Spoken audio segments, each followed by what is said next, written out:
Τι ήταν αυτό?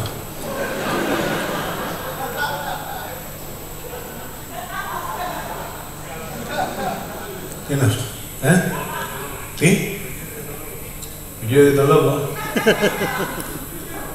Την κέρασε σαμπάνια. Την καλύτερη, είσαι και βλάκος. Και στείλανε εσένα να ανοίξεις τον Άρχοντα σαμπάνια και να του προσφέρει να πει. Την καλύτερη.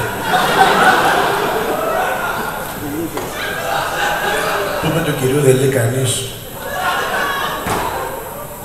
ότι εδώ κάνουμε επίδειξη πλούτου, ότι εγώ είμαι γιατρός και κερνάω σαμπάνια σε καλά, για να δείτε ότι είμαι ο Δελής, ο διάσημος διατροφολόγος, ο καλύτερος στην Αθήνα.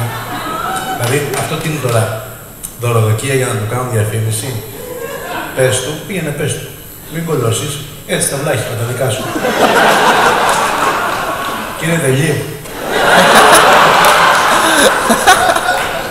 μου είπε ο Νότης ότι δεν γουστάρει τέτοια ξαλίμια.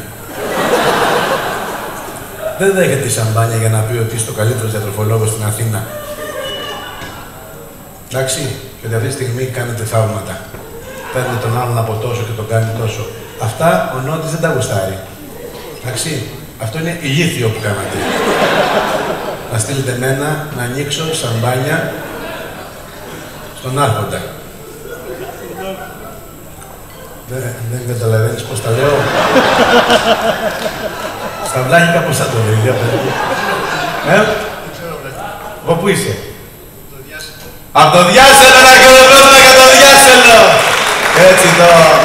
ο Γιώργος Μαροσούλη του Ηλία, Ηλίας Μαροσούλης, ιδιοκτήτης του Ρεξ, έτσι. Γνωστός, έτσι, ένα χειροκρότημα για τον Ηλία Μαροσούλη που μου έκανε την πρόταση και είναι σήμερα εδώ. Και έχει και τόσους άλλους χώρους που πάει πρώτος και τα σχεδάζει. Λοιπόν, αυτό να πει στον κύριο Δελή, παρόλα αυτά θα πιω στην υγειά του γιατί είναι φιλαράκι μου. Αγόρι μου, να είσαι καλά στην υγειά σου. Α, όντως είναι η καλύτερη. Να είσαι καλά, πώς σε λένε? Νίκο. Νικολή, καλαπετάνια τέρνη. Τα παιδιά δεν τα έχουν γνωρίσει όλα ακόμα.